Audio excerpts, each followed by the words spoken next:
So don't touch anything else. Yeah, hands up. All right, so what are we on? Take 4 or take 5? Technology. Okay, anyways, so let's start one more time. Welcome to the podcast. We don't have a name for this podcast, so by all means, if you want to give it a name, go ahead and give it a name.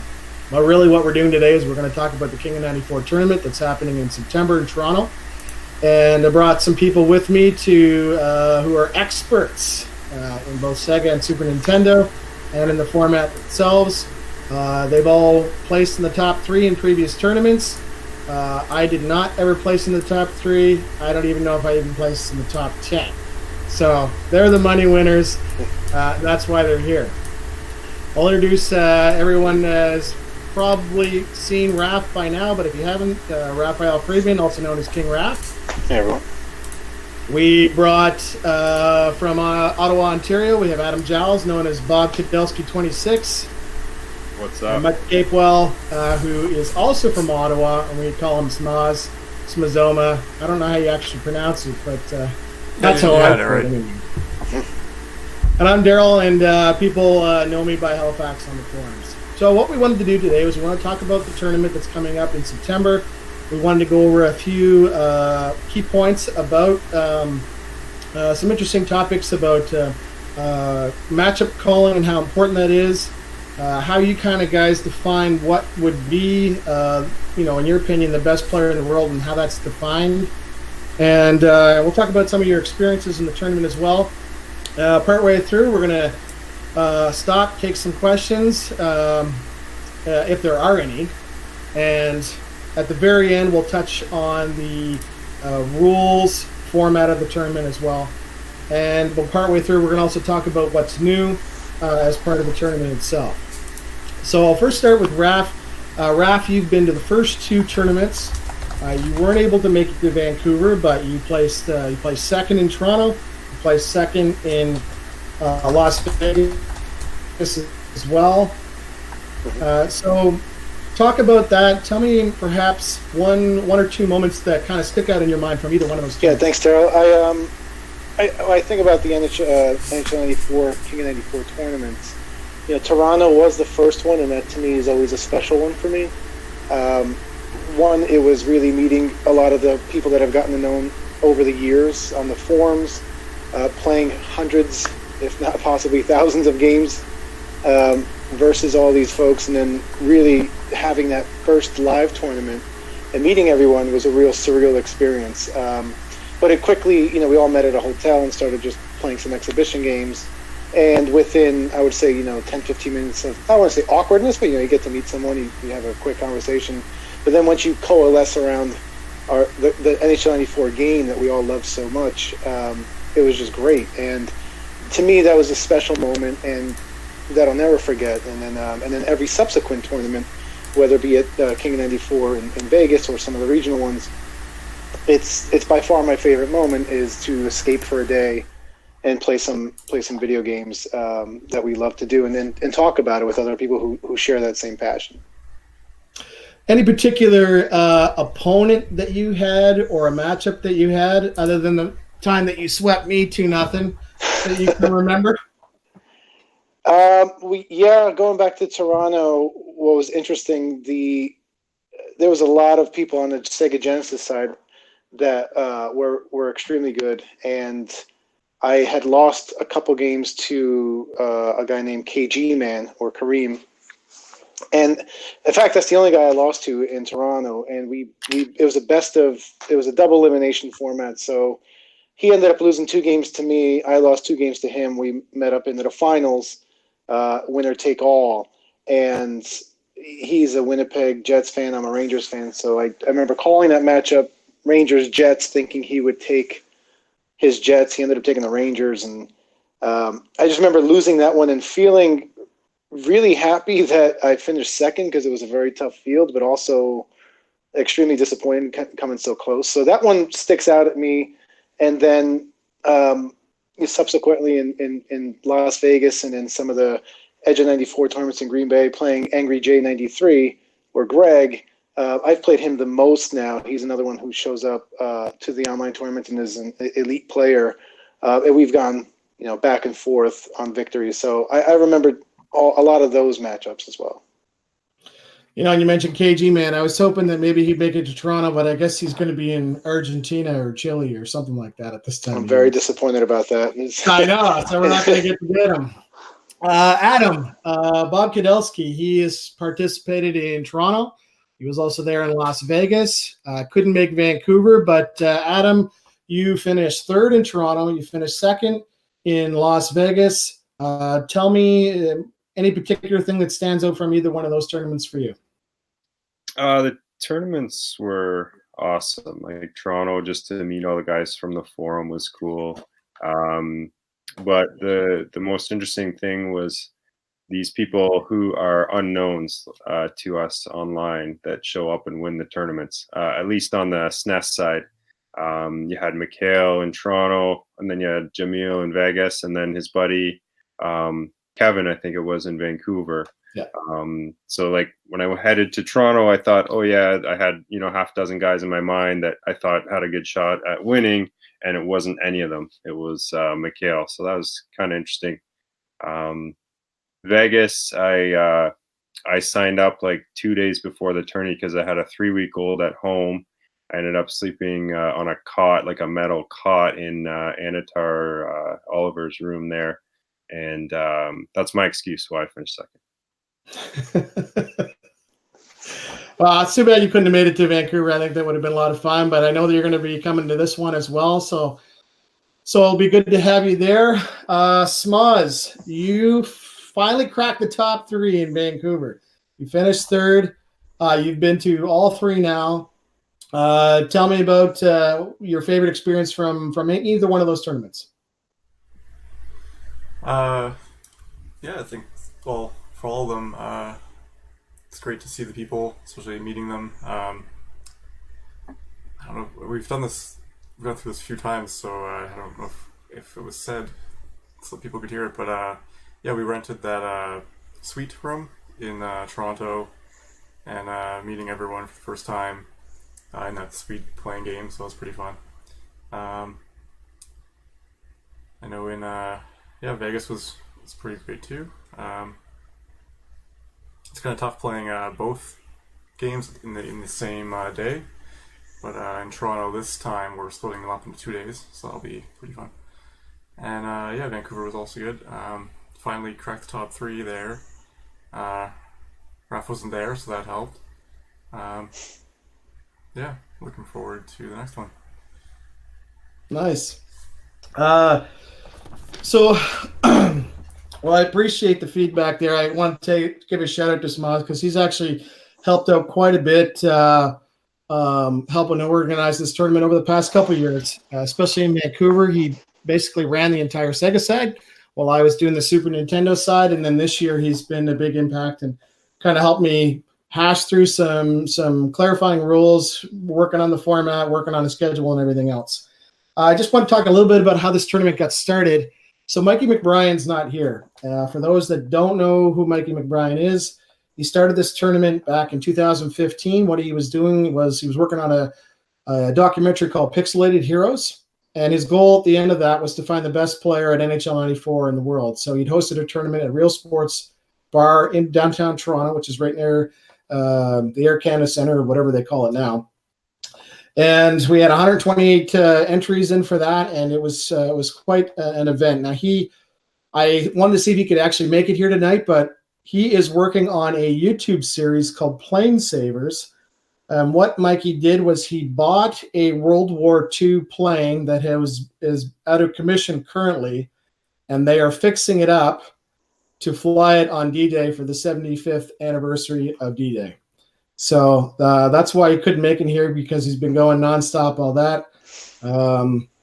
Not every day, I guess, you go out and buy a World War II plane, but, that's what his thing is. So good for him. So I want to give a few more shout outs for this year. A few guys that I wanted to just kind of quickly recognize. In the past 12 months, we've seen the community develop a little bit over across North America. I know that there's a Ryan Ventura. He's in Vancouver, and he is basically, after we had our tournament there, and I talked to him probably about a week leading up to it because he still wasn't sure he was going to go. Signed up, had a great time, and now he's having tournaments out there, once every couple months or once every month or whatever in NHL 94 and some other games. So shout out to him. I wanted to give another shout out to Sebastian Cyr. He's in Quebec, and he has been a big proponent as well for this tournament, and he's been trying to I think he helped put one of them together there in Quebec and was sort of a part of another one that was there in Montreal as well. So shout out to those guys for doing that. Aqua Lizard, his name is Matt. Him and his buddy, I guess he goes by Atomic Raven. I don't know his real name.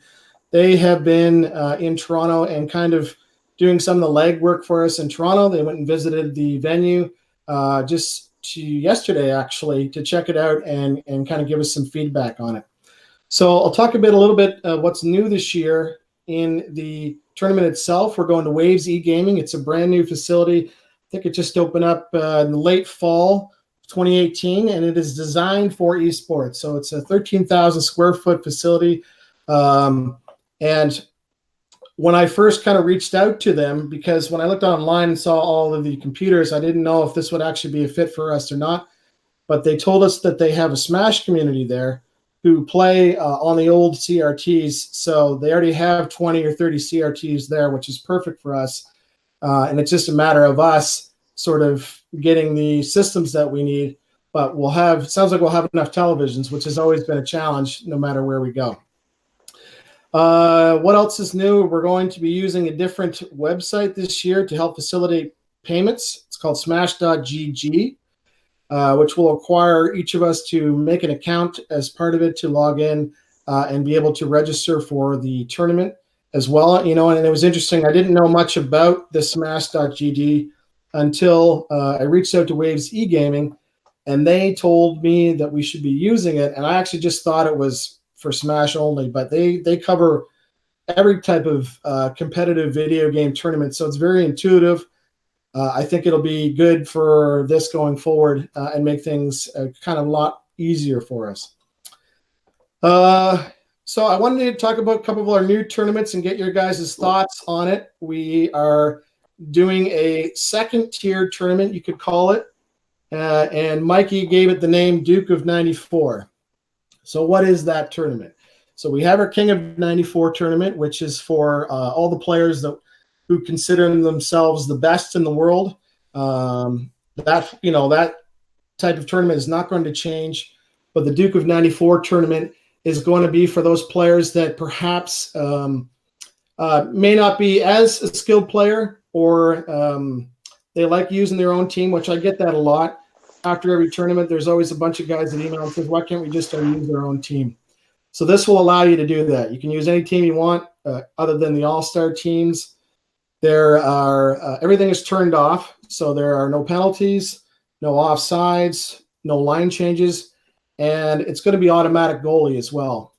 I've gotten that a lot feedback at tournaments when guys start playing and then they say, oh, is auto goalie turned on? And I say, no, it's manual goalie. And then I kind of get this look as if to say, oh God, I'm in trouble.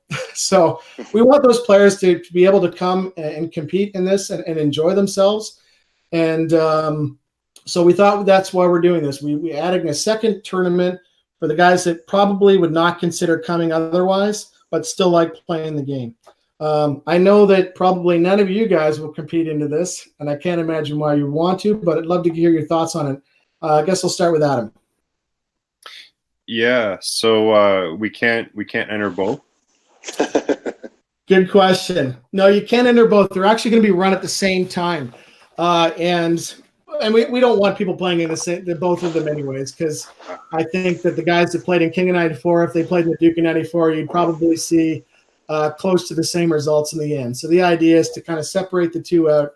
They are running concurrently. So King of 94 will run from about 10 a.m. till about 7 p.m. There's a lot more games involved. We'll go over that later.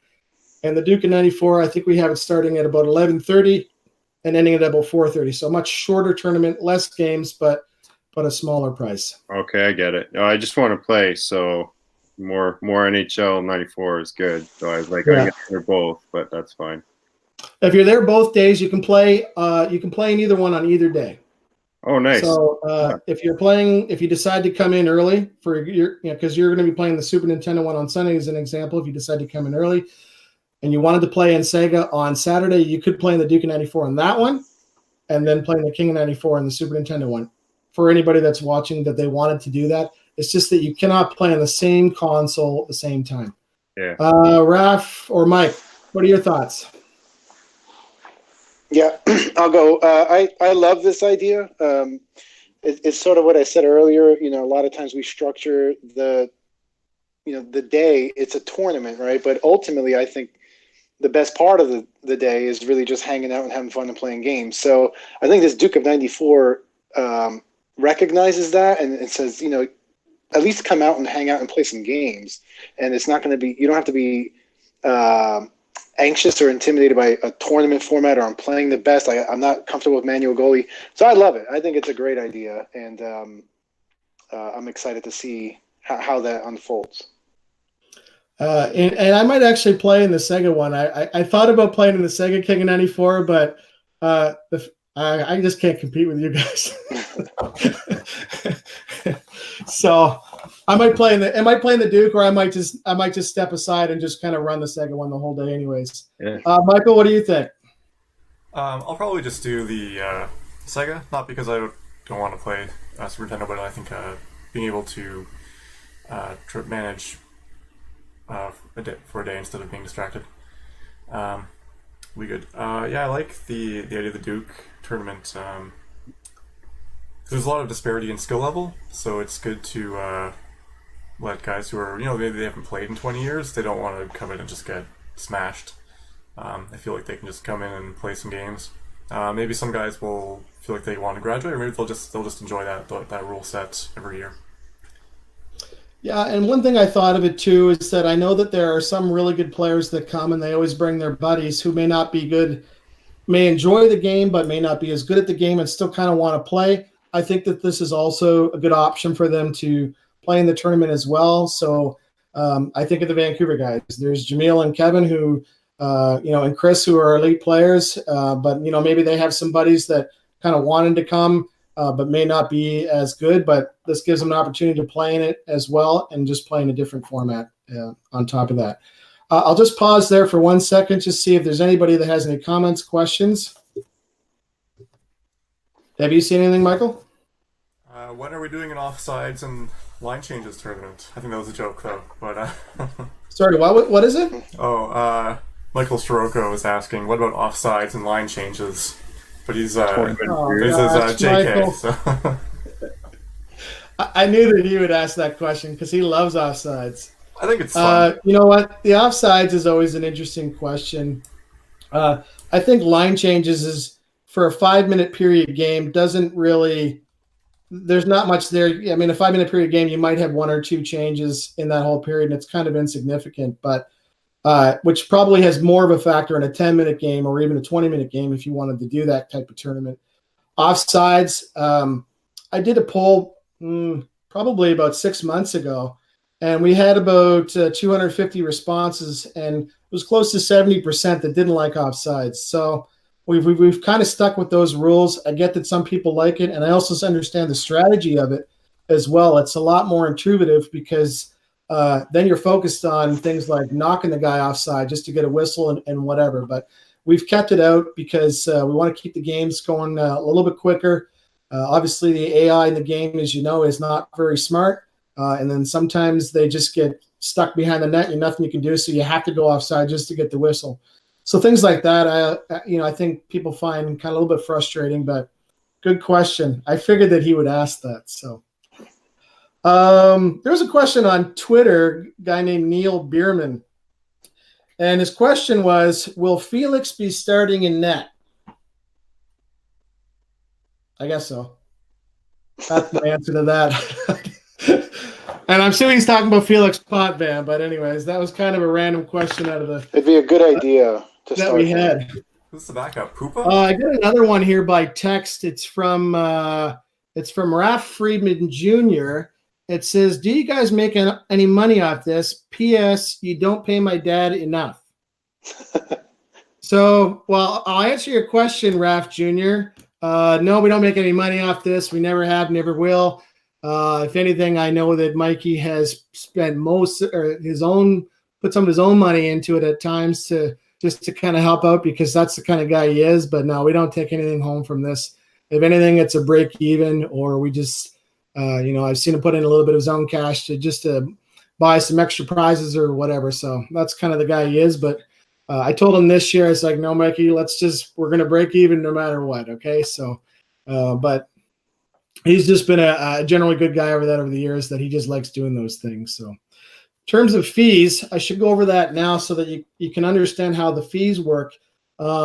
Little bit different this year. We did have a pricing structure, but then when I looked how Waves E-Gaming does their pricing, we had to change it.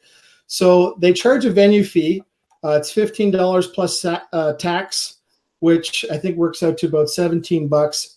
So that fee that you pay is good for the whole weekend. Okay, so Saturday and Sunday. You don't have to pay it twice if you're there both days.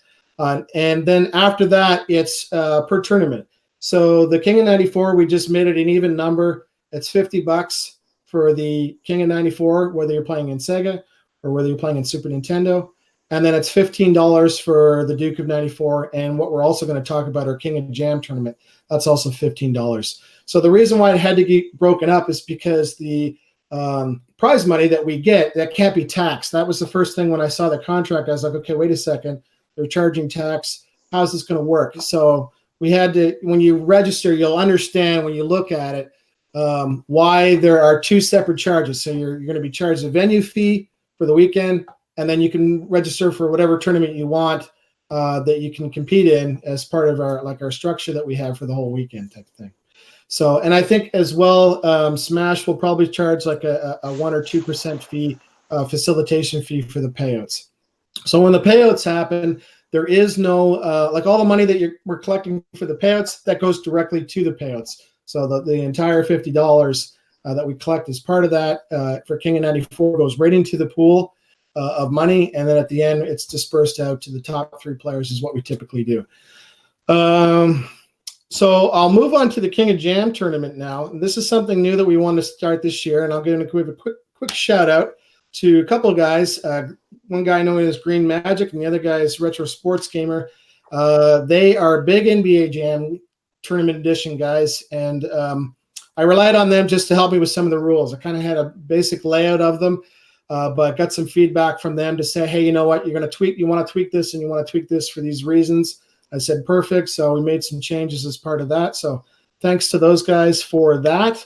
The King of Jam tournaments, we've set them up so that they will be not at the same time as the Duke of 94 tournament. So the Duke of 94 tournament will be wrapping up at 4:30. And if you want to play in the King of Jam tournament, which is on the same console, same day, it's going to start at 4:30. Now, there will be a small bit of overlap for those guys that are playing the King of 94 tournament, but by the time we get to about 4:30, there's only going to be about 4 or 5 guys left in the tournament. So if they want to play in both, we can still do that, and we'll manage it for those last few guys. But typically, most of the guys will be eliminated by then. And if they want to play in both, then they can do that. We thought we would add that this year, one, because I love the game, and I think it's a ton of fun. And we already have the systems there already for Super Nintendo and Sega, so we just decided to do an add-on and tag it on at the end of the day. I don't know if any of you guys, well, I know Adam's a big Jam fan. Adam, tell me, do you have a particular team, or? Yeah, check this out. Big win. You gotta see that again. Yeah. Wow. Yeah. Kyle Lowry. Where did you pick that up? Kawhi Leonard. Yeah. It's a company called Homage in the States. So it's not cheap to get it shipped up here to Canada. But yeah, NBA Jam. That's I'm looking forward to it. As you might recall, I actually won a little tourney in Saskatoon there a couple years back, and I do remember that. Yeah, I didn't even know the rules for tournament edition because I'd never seen the hotspots and stuff like that where you can get like 8 points on a basket. So yeah, I guess Jam is kind of known for, what do they call it, rubber banding, where no one gets too far ahead and you always have a chance to come back. So that's going to be interesting. Big difference from NHL 94. Pretty much anyone could win at Jam, I would say. We changed it up a little bit. We had the hot spots in Saskatoon, but we're not going to have that in this one. All right. I relied on the experts for that opinion, so so we decided to take it out instead of getting those 9-point buckets or whatever they end up having. Raph, how about yourself? Are you a Jam guy? Oh yeah, I mean, I don't think I would consider myself competitive Jam, but I will definitely be playing NBA Jam, bringing out Ewing, Starks, Oakley, Mason, all those great '90s Knicks. Nice. If I can, I'm not sure of the total rules, but that's yeah. You know what? I can't remember. So it's only the players that are in the game. So we're not gonna bother about adding all those extra. And I know that there's some players that are hidden in the game, even some special characters like the Clintons and all that kind of stuff too. But we decided, we'll just leave that out of it, and the guys that are in the game are the ones that we're going to use. I know the Retro Sports Gamer, I think he told me that Charlotte is the best team in the game, which I didn't know, or the best team with Johnson and Morning. So that was news to me. Actually, I wouldn't have known that. But so we'll have some tiered teams, like a list when we're there, so that guys can that maybe perhaps aren't familiar with the game. And the same thing with you, Raph. I know that you've done that for Sega, and we did that for Super Nintendo as well. We'll have those tiers there, so just the people that are playing to get an idea if they want to pick a matchup, that they know that they're picking something that's kind of similar. Smoz, you would have played in the Jam tournament in Saskatoon. How did you find that? Are you a Jam guy? I don't think I played there. I think I was just doing the streaming. So I played. I played 94, and I just that was all I did. No, I haven't played it, so I'll probably just stick to Sega 94 in Toronto.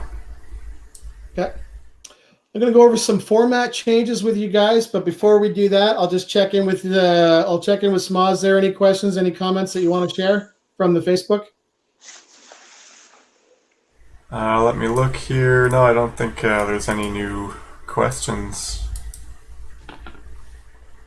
Daniel Patrick Slattery says, "Start practicing. I'm coming for first place in NBA Jam." Who's that? Daniel Patrick Slattery. Oh, okay. Oh yeah, DPS. I heard he's really good too. So. And Troy says, Edge of Wisconsin says, "NBA shove. Get to practicing."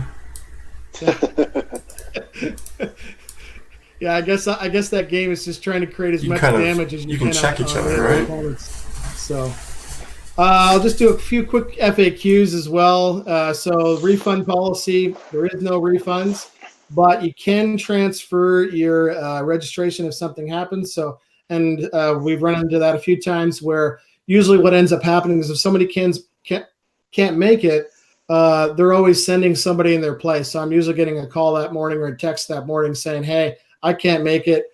I've sent my buddy in," and that's usually, and we're fine with that. So that's how we deal with that.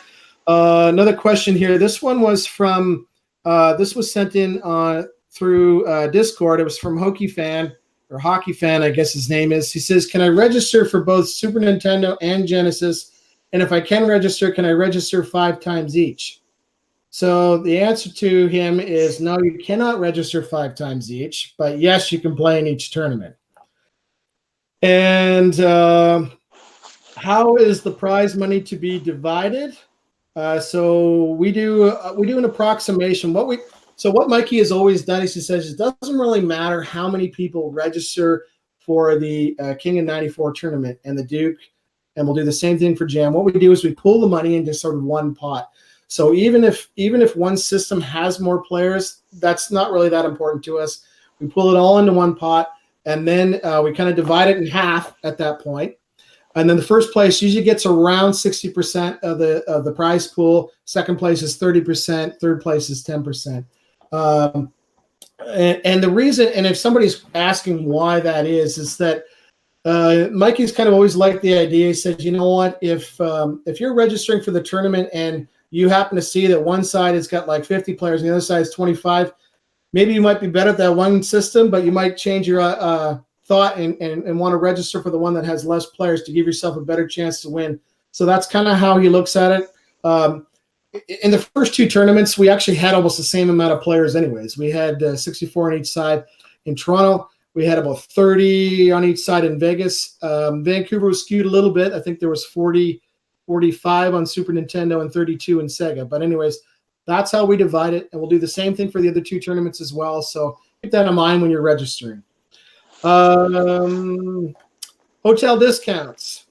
So right now I'm working on hotel discounts. I've heard back from one place. I'm trying to wait till I hear back from one or two more to see if we can perhaps get a better deal. But that will be communicated in an email soon after you register. So in other words, we already have one place that agreed to give me a certain price, but I'm just waiting to hear back on a couple more to see if we can get something better. Let's go over format changes for the tournament. The format changes. So we're doing something a little bit different this year in the format change.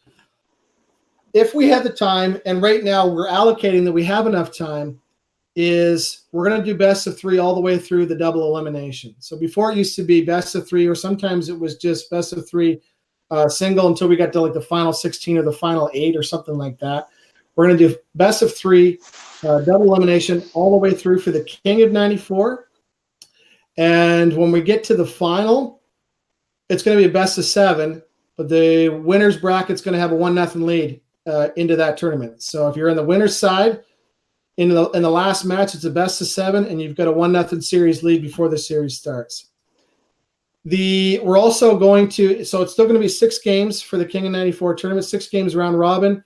If you win your three games, then you'll move on. If you win 2 games or less, you're going to go into a wild card single elimination bracket, and we're going to qualify 2 more players to go into the King of 94. So no matter what happens in your round robin games, you'll still have a chance to make it in, regardless of where you finish in the round robin. So we want to give credit to those guys who win 3 games, and the guys that win 2 games or less are going to be in a single elimination. Let's start with Raph. I'll get your thoughts on that. I definitely like the best of 3 on the double elimination bracket. I mean, that kind of takes out luck factors which happen, on a game-to-game basis. I mean, and look, even if you are, you have a 30% chance against someone, you can still win 2 games out of 3 and still create an upset, so to speak. But best out of 3, double elimination, that's good. It's a lot of games. I think best of 7 is that could be, to be honest, a bit much at the end. But given that there's only 2 people left, that's going to be, I think, a very interesting matchup, because that could be a test of mental strength as well. Having played a lot of these tournaments, when you get to the end, if you're saying, Daryl, 10 a.m. and we're doing the finals at 7, you're playing intense 94 for a lot of hours, and if you got to get into a game 7, and playing in online leagues, 7-game playoff series, they are truly mentally exhausting. So I think it's going to be interesting. We'll see how that goes, and I can't imagine if there's going to be a 1-0 series lead, then you have to play a best of 7 and you lose that, and then you go another best of 7. That could be a long night. Yeah, no, it wouldn't be another best of 7. This would be the final. So the loser that's coming up is going to play against the bracket winner. All right. And the bracket winner is going to have a 1-0 lead. Part of the reason just 1-0 game lead. Yes, 1-0 series lead. I see. I thought you meant okay. I misunderstood that. 1-0 series lead. Sorry, clarify that. Part of the reason why we did that was because there's just a lot of money involved in those last 2 players. And I hate to bug Adam about this, but I mean, Adam's final came down to 1 game in Vegas, and 1 game and even 1 goal was the difference of $700. And we wanted to kind of put a little bit more reliance on that final series to say, hey, you know what? If you're going to win 60% of this pot, then, you're going to have to go a little bit farther and really, take it all the way to the end kind of thing. So that's why we decided to add it on. Again, now I'll caveat this whole format with it's based on having enough systems to be able to get through the time. If we don't get enough systems, then we have to shorten it or revert back to what we had before. This is what we thought we would try and do. When I'm talking about systems, I mean, between Mikey and I, we're both going to have about 8 systems each. So 8 Segas, 8 Super Nintendos that we'll have there. But we're asking basically everybody else that's signing up, if you can bring a system, we need it. And if you can't, then that's okay. But we'll probably have to reduce the format because we are committed to finishing in that time period, no matter what happens. I know that there are some other guys out there that, they have systems that they, even if they bring one system, we're okay with that. And I'll even say as well that, if you bring a system, we're happy to have it there. And if you have to leave at any point, you can take it with you because we'll know we'll have enough to finish out the last few rounds. But so don't worry about thinking that, oh my gosh, if I have to bring my system and I start playing at 10 a.m. and maybe I get eliminated by 1 o'clock, do I have to leave it there till the end of the day? No, you don't have to. You can take it back with you because we'll have enough as people get eliminated throughout the day. So that's my plea to you. You'll see that when you register, it's just asking if you can bring some systems or controllers, extra games, whatever. Adam, your thoughts? Yeah, the 7-game final series sounds pretty awesome, actually. We'll probably see some pretty epic finals. I'm going to predict we'll see a 7-game series on at least one of the systems for sure. That's going to be pretty cool. I like it. Smoz? Yeah, sounds good. One thing I wasn't clear on, so the losers bracket is also best of 3s. That's right. Okay. Yeah. I like that. Bracket is also best of 3s all the way through. Yeah, I like that the guys who they don't win enough games in the round robin, they can still actually come back and still win the whole thing potentially. So I like that. Yeah, it sounds good. Another change that we're doing, and this is kind of something that's always bothered me a little bit over the years, is how we do our team selections. And we've always kind of made a rule that's basically turned into a gentleman's rule that you can't pick the same matchup throughout the tournament. What we have found is that basically in every tournament, one way or another, that gets the rule gets broken at some point. We discover it's too late and we can't do anything about it. So we've decided to just change it a little bit for the round robin and then for the playoffs as well. So here's what the change is going to be. So for the round robin format, you're going to pick 3 matches in the King94. You're going to pick 3 matches, and each of those matches has to have 6 different teams. So it doesn't matter what matchup you call. You just can't pick any of the same teams for those 3 games that you have. So you have to pick 6 different teams for the round robin. That's easily traceable because there'll be a schedule sheet there for you, and when you're filling it out, it's easy for everyone to track. So nothing has changed from before in terms of the coin flip. The visitor is always picking the 2 teams. The home team is going to pick their choice, but that's how that's going to work. Once we get to the playoffs, every series has to have different teams, but that will renew itself in each series. So for their first round, it's a best of 3. If you play 3 games, none of you can use the same teams in the series. So again, you're calling matchups just like you did before, but if the first guy calls Chicago, we'll say Chicago-Boston, and then it's coming back to you to pick the second matchup, you can't pick Chicago or Boston. So you have to pick some other matchup. Say you pick Pittsburgh and Calgary. Now we've considered those 4 teams used. If it goes to a third game, you're picking a different matchup for the last one. Once that series is done, it kind of starts all over again. You can do the same thing for any other series moving forward.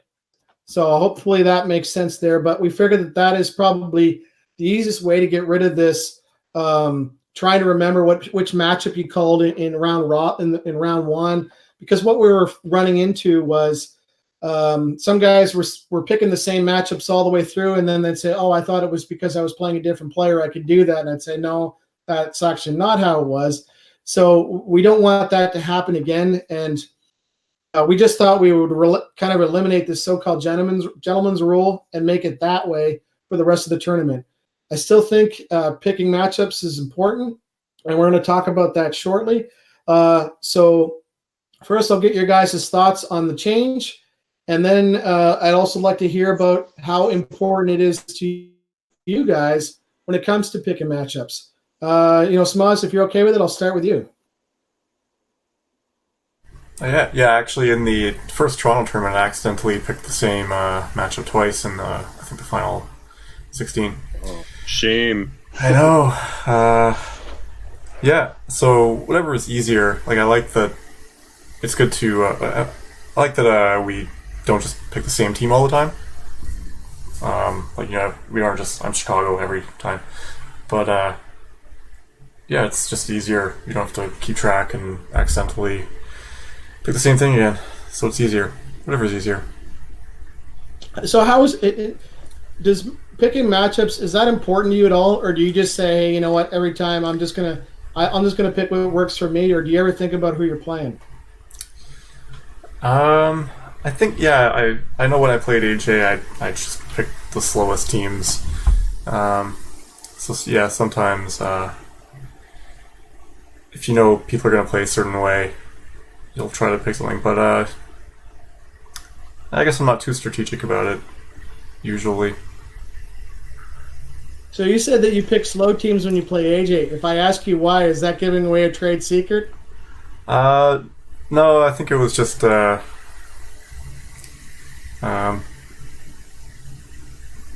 think maybe it was even more just that I was playing a certain way that day, so I'd fit into it. And if I gave him fast teams, it'd probably just kill me. Which I think he did. I think he picked fast teams the next game. It did not go well for me. So I think most people could probably say that, other than Raph. Raph's got his number lately, anyways. Raph, I'll go to you next. So just give me your thoughts on the change. Do you think it makes sense? And I'm okay if you guys don't like it at all. But give me your thoughts on it, and then when you're doing matchup calling, how important is it to you? Yeah, personally, I like the idea. It's simple enough to follow where you want to mix it up and have different teams played during the tournament. Because whether you're doing it intentionally or not, I do think you tend to fall into certain favorite teams, and this allows you to mix it up a little bit without making it overly complicated. So I like it. Again, I've played a lot of 94, and the team matchups, I do think about it a lot, and I think about it a lot from the perspective of people who don't play as much, and I spent a lot of time trying to figure out rankings or fair matchups for these types of tournaments to make it because let me pause for a second. So when you win a coin flip or when you lose a coin flip and you have to pick the matchup, it is definitely a stressful thing to do. I love the format. I don't like when you just pick whatever your favorite team is, especially having watched some of the NHL 19 or 18 gaming championships. It was Pittsburgh versus Pittsburgh versus Pittsburgh versus Pittsburgh versus Pittsburgh versus Pittsburgh. Very boring from that standpoint. So I like the format we use where you got to flip a coin and pick teams and matchups that are different. They are doing an analysis. I'm a numbers guy. After these types of tournaments, I like to look at what the matchups were, and on an overall, when you have a few hundred games, you could get some fairly decent statistics. And when you rank teams in different tiers, tier 1, 2, 3, 4, 5, there is a huge correlation. If you pick a lopsided matchup from two teams that are not close to each other relative in strength, the team that is a stronger team has a much higher win percentage, right? So I know that team selection is important and matchups are important just from a numbers perspective. And then my own personally, when I have to pick a matchup, I do think about my opponent. Depending on who it is, if it's a known guy I've played with a lot, be it AJ, be it Smoz on the Genesis. I do think, perhaps I'll overwhelm them with speed, or if speed is their strength, I'll just try something different. So I do think about it a little bit. Also factoring home and away has been a recent find that I think is important to look at as well. But ultimately, I think if you just blindly go with a selection that's given to you on the sheets that we provide, or the matchup cards, or however rankings list that you go with, as long as you pick two teams that are close, you don't have to overthink. Perhaps I'll overwhelm them with speed, or if speed is their strength, maybe you'll get ones that you're more familiar with. But it is very important. Yeah, I know that you spent a lot of time. You did an analysis on the forums there. I think you went back to Toronto's, and maybe you touched on some other ones. You looked at all the matchups and kind of broke it down of what people were picking. So pretty interesting stuff.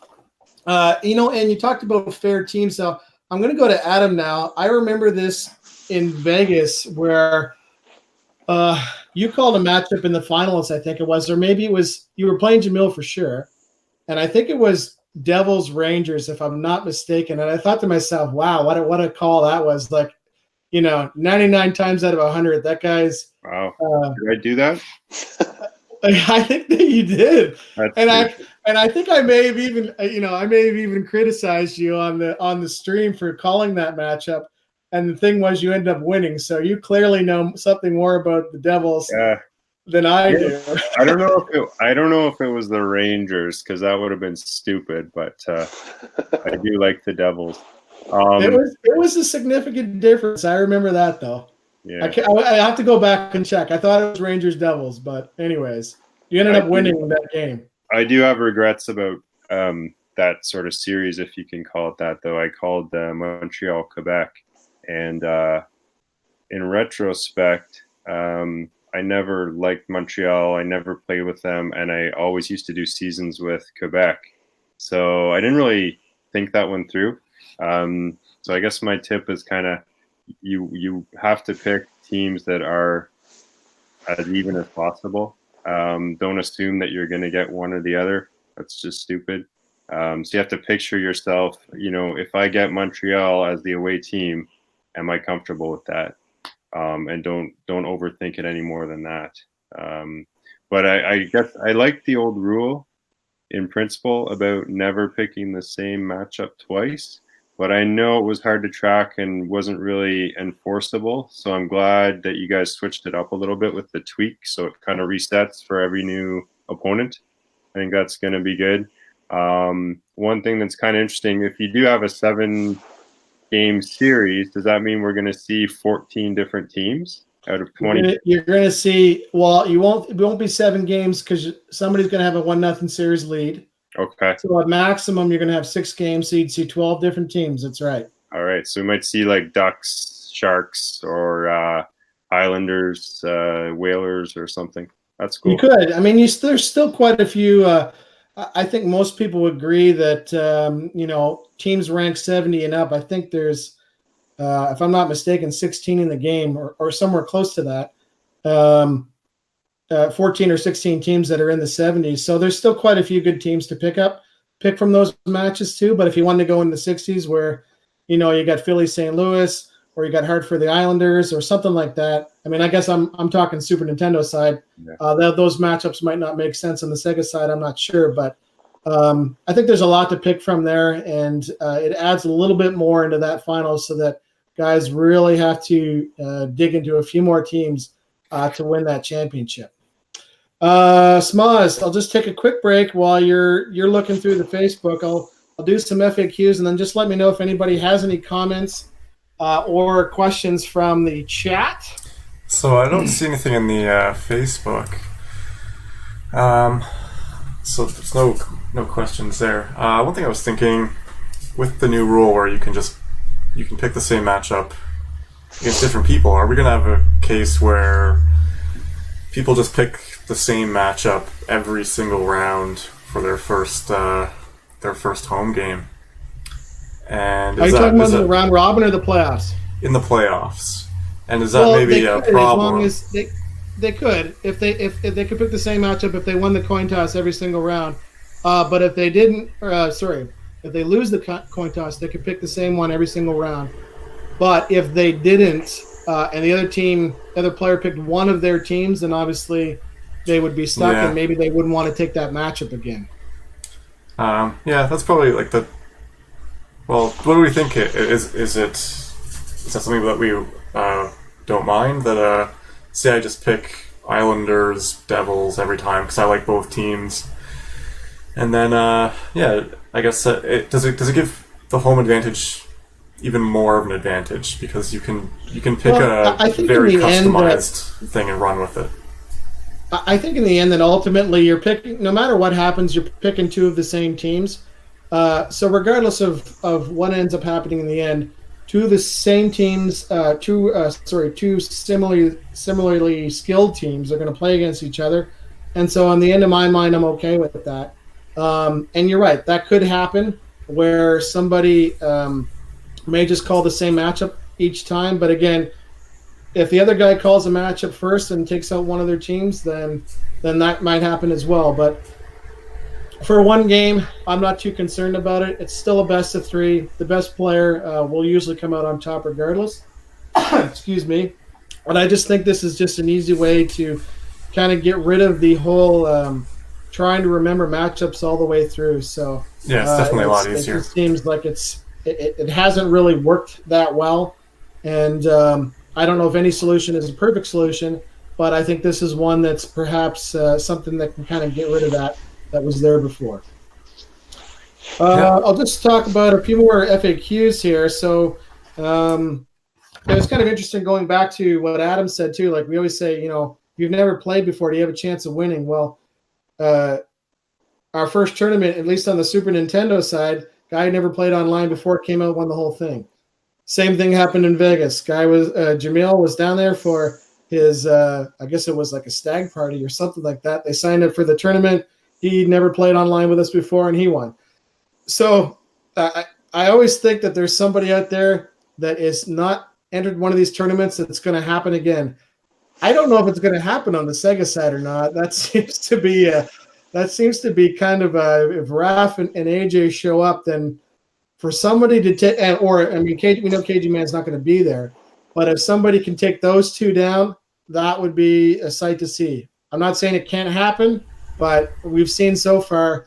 I think that pretty much every tournament that they've played in, if I'm not mistaken, they finished first and second, other than the first one. And you can correct me on that. Is that right, Raph? That's correct. And then in the first one, I finished second. AJ finished third. Yeah. Okay. Right. Yeah. I should say either one of them won the tournament. I guess is probably what I should have said. That either one of those tournaments that you guys have played in, other than the first one, in any tournament, I'm talking about like New York or Green Bay or whatever, you guys have. It's usually been either one of you that's won it, other than KG Man in the first one. So yeah, I mean, without getting too into it, the Genesis version, there are just some nuances that I would be very surprised from a non-online player to have picked up a lot of those things. And I think that's why you see in these tournaments the top, call it 8 that finish are known entities that are going to finish in the top 8 on the Sega Genesis side. I just think that's just how it's going to be. I would love, and I think AJ would love nothing more than to have something like what we've seen in the Super Nintendo side, where we have some guy come out and really not only just win the whole thing, but at least come and make a few dents. And I think it's definitely possible, but we just haven't seen it as much yet. And you never know. And I think when this thing comes back to Toronto, some of the guys who are going to show up again, I think AJ and I will have our work cut out for us. I mean, there's still a lot of other really good players. We've been fortunate to finish down top, but KG Man, not going to be there. But there's other caliber talent out there that can play at that level. I would say I think the first time we're probably going to see somebody else win is going to be when you train your son and he plays in the tournament. I'd like to know who Raph Jr. is too. Yeah, I didn't know. Texting you. I should reflect too that I know that at one point I did mention in the forums that we were going to use the tiered system. I think after it was used in Green Bay, and I think that a lot of guys were picking the same match over and over and over, and so Smaz and I talked about it. And we decided to go get away from that and go with this other format in terms of picking teams. I know that Raph, you're always big fan of picking the teams, so on a coin flip, and I kind of like it too. I think that if you're going to win this tournament, you have to be good at as many teams as possible. You have to know all the lineups, who goes in on the power plays and when there's a penalty kill and who you're taking out. Those things are all important, obviously, when it comes to this tournament. And the guys that know those lineups the best are usually the ones that, that come out on top because, I'm sure any of you can pick a team that's in the game and know that there's a right winger who's on power play 1, but he's not on PK 1, and you might have switched him to the left wing just to get him on there. So, okay, so if you, I'll just go back to Smaz again. Any comments? I guess they're getting over midnight here in Eastern time zone, so keeping you guys up past your bedtime. I'm all right. So yeah, I guess apparently Clockwise might make it out to this. So maybe that's a competitor for on the Sega side for winning. Yeah, I know that's on our bucket list to bring him out. So hopefully he'll come up from Philadelphia. I think that's where he's at or living. Okay, so I'll just go through a few more questions here. People sometimes will ask, when will we know what group we're playing in? We'll make sure that you get an email that's sent out usually a few days before the tournament. Registration will actually go up until 9 o'clock on Friday night. Before Saturday and Sunday, I'll have the groups finalized that night leading into the next day. So if you're not registered by 9 o'clock that night, you're not going to be able to get in the tournament either Saturday or Sunday. We also may have to cap the numbers at some point, depending on the systems. So right now I'm not doing that, but you'll notice that when you register, I've kind of left it open for 32 players at this point. Again, if I get more systems as we go along, then and we end up getting 32 on whichever console and whatever tournament that we're doing, then we can stretch it out a bit more. I can easily change that, but for now, I want to make sure that we get in done with the times that we have, and so that we can do that. We don't know how many players we're going to expect, but we had 128 in Toronto. I'm thinking that we'll probably get around that 100 mark this time, but I guess we'll see. We had 77 in Vancouver. Can spectators watch? Yes, they can. The venue charges a $10 fee for that, and what it is they actually you get a 1 hour of gaming. That's it doesn't matter actually whether it's this tournament or just in general. It's a business, and they charge, like if you're kind of like a walk-in, regardless of what you're doing, you're paying a fee. So that $10 spectator fee allows you for 1 hour of gaming on their console, on their computer. And again, I'll have to clarify which game or what that actually means, but that's good. Again, that's good for the weekend as part of that. So if you're not coming to play, there is a fee as part of that. Will it be streamed? If Michael Soroka is still watching, he is kindly offered to help us with that. So thank you, Michael. He's part of Settle It on the Screen. It's a podcast that I think he runs through Facebook now. And he did our one in Las Vegas, and he asked if he could do this one as well. So we're happy to have him. He's got some neat things planned with that. And so that'll be so that we'll have it streamed live through his channel, and I think we'll have it done through our Twitch channel as well, I believe. But anyways, we'll sort that all out later. What I'll touch on now is our next topic, and this will be your last topic of the day, because after that I will just go over the formats and rules. You can stick around if you like, but you don't have to. So what I want to know is from each of you, how do you define who the best player at the world is at any given time? You've got lots of options here to pick from. So is it somebody who's earned the most money in the last 12 months, or even since the beginning of tournaments? Somebody who's won the most tournaments? Somebody who's on top of our world ranking leaderboard? Or is it the King of 94 champion? So I will start with Smoz. Give me your thoughts on what you would define as the best player in the world at any given point. Right now, I guess it's talking about live tournaments to be whoever won the most recent one with AG or Raph. Because if there was a tournament without them, then probably that person. I mean, it could be a Sega or a Super Nintendo situation where they're really good, but if we haven't heard of them, it's probably not the case. We have the rankings. They're not really mathematical.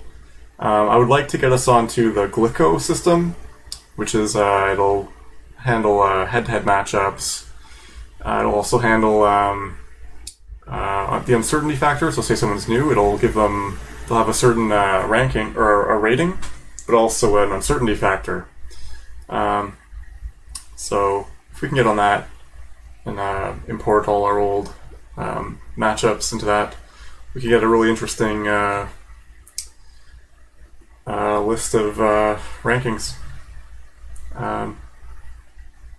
Yeah, that's. I should give a shout out to you on that because you're the one that I know that I helped you a little bit. For the most part, though, you came up with I think it's a pretty good formula in terms of how we figure out who the best player is at any given time. So it's always tricky with any kind of rankings because everyone will have differing opinions on how that should go. But so how about we go to Adam next? Adam, in your mind, when you think of the best player in the world, what defines that for you? What's your thought on that?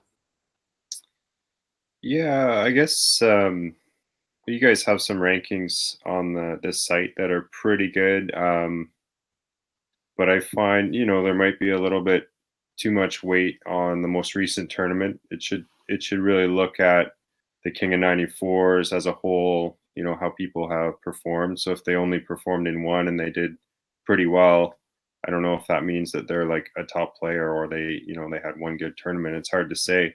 So there's a lot of uncertainty. I think the online should actually be factored in to some extent. It should count for something just because, if you really love the game, you can play online. Anyone can play online, and it does mean something, I would say. I mean, I play on a Mac with Wi-Fi and it works.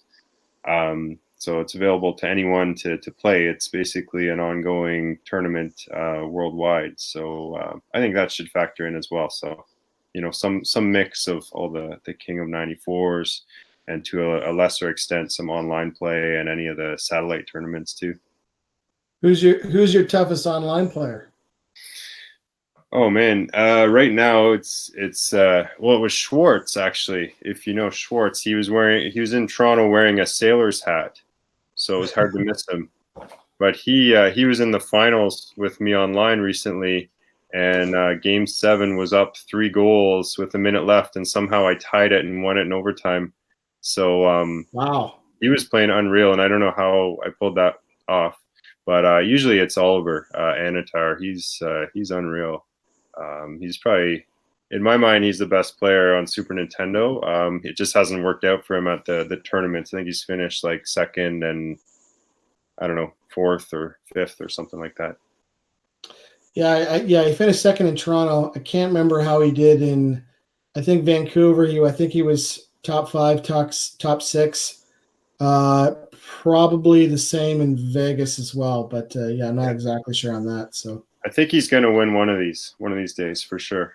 Yeah, they had one in Montreal there not too long ago. He won that. That's a tougher one because that was single elimination all the way through. And I think, as anybody knows, anybody can win one game. At any given point, you can have a whole bunch of. You could be a better player, but if all your shots are going off the post or whatever, yeah, for sure, this happens, right? Yeah, there's a bit of luck involved for sure, a bit of randomness. Yeah. Raph, I think your situation, and you've already touched on it, is a bit unique where it's lately it's kind of been a sort of a switch back and forth. It's, at any given time, it's either you or AJ that's people consider in the top 2. But in your opinion, what in your mind at any given point would you say is the best players? So? Yeah, I think Adam kind of mentioned it. It's an amalgam of a lot of different things: online play, plus live play. Right? I mean, we have some online players who never play in the tournaments, and they're fantastic, and they should be in part of the discussion as well. But if you're just at the same time, I could totally make the argument and say, well, then playing live on the original hardware, no excuses, no lag, no nothing. That's also in its own way, a determination of who the best player is. So there's no easy way to answer it. I personally, it's nice to say a lot of times, like, oh, here's the best player in the world, or if you've won tournaments, by all means boast it. If you finish in the top 3, that's great. But I find it's a lot of the fun conversations is when you talk to a lot of other players or your other peers who have played each other, and you've played against, and meaning, you've got the top 10 guys who've all played each other multiple times, and then you have a discussion based on who's the best overall, and even then it's very difficult. I always look at it as percentages. If I, to your point, Darryl, if I take AJ, I say we go into this matchup and, it's 50-50, right? So it's, I would give him a 50% chance to win. I'll take a 50%. Maybe in my head it's 55-45. In his head it's 55-40. We got to believe that we're going to beat whoever we're going to play. And then, someone else on the flip side, if I go on the Super Nintendo side and I play Adam, I go in there thinking on a given, game, I have a 30% chance, but there's a 70% chance. Yeah, I could take a game from him. I got a puncher's chance. So I just think of it as percentages, and then, you gotta show up and play and see. It's what makes the tournaments a lot of fun, but ultimately it's like an impossible question because everyone's beatable. No one's unbeatable in these games. So I'm just going to take this from your answer that 55% of the time you're the world champion. That's another way of saying it. Yeah. Listen, guys, thank you very much. I'll just check in with you one more time. We're gonna head over and talk about the rules and format, which I know you guys are already familiar with. So you're welcome to stick around. You don't have to, but anything else that you want to say about the tournament or anything else in general before I move on? I'll start with start with you, Raph. No, I mean we've been talking for a bit. I have nothing else to add other than just looking forward to it, and thanks for continuing to run these. You bet. Adam. I got 3 quick things, if that's okay. So, just to follow on to what Raph was saying about playing Super Nintendo, just want to say him and AJ are really good at both systems. Those 2 guys, like if you want to talk about best player in the world, if you're combining both systems, it's those 2 guys. Like they're both top 5 or top 10 online in terms of Super Nintendo for sure. And then my other point was this next tournament in Toronto, I figure it's going to be a little bit like Game of Thrones, where you have like all the different houses and forces coming together, like the guys from the West, like Westeros, and then you have like the White Walkers coming out of their basement. And then you have like the online guys like the Starks, and it's just going to be this epic battle. So it's going to be pretty unreal. And then lastly, I got a electronic piano recently, like a hand-me-down sort of thing. So I'm going to learn how to play like all the arena organ tunes. So you guys can look forward to that. Are you serious? Nice. Yeah. That's awesome. Then you have to bring that. Now you got to practice because you're gonna have to bring it to the tournament. Yeah, it's huge though, right? It's like this big. It's like a 1990s sort of wooden beast. It'll fit in your private jet though. Brass Bonanza. Yeah, I'll bring it for sure. Michael, I'm good. No, good. Can you hear me? Or are you done?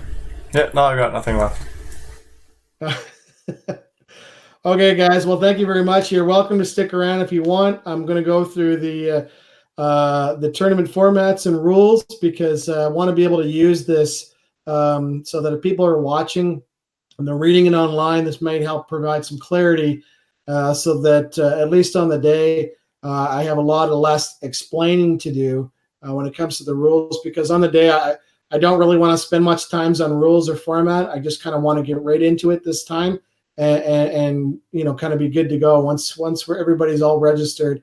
Quick introduction and then kind of away we go. So if you want to stick around, you can. I'll go through it. And if you have any comments, you're welcome to. Okay.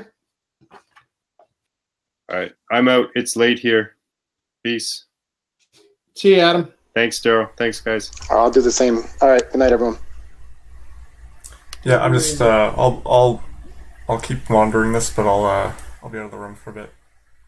Okay.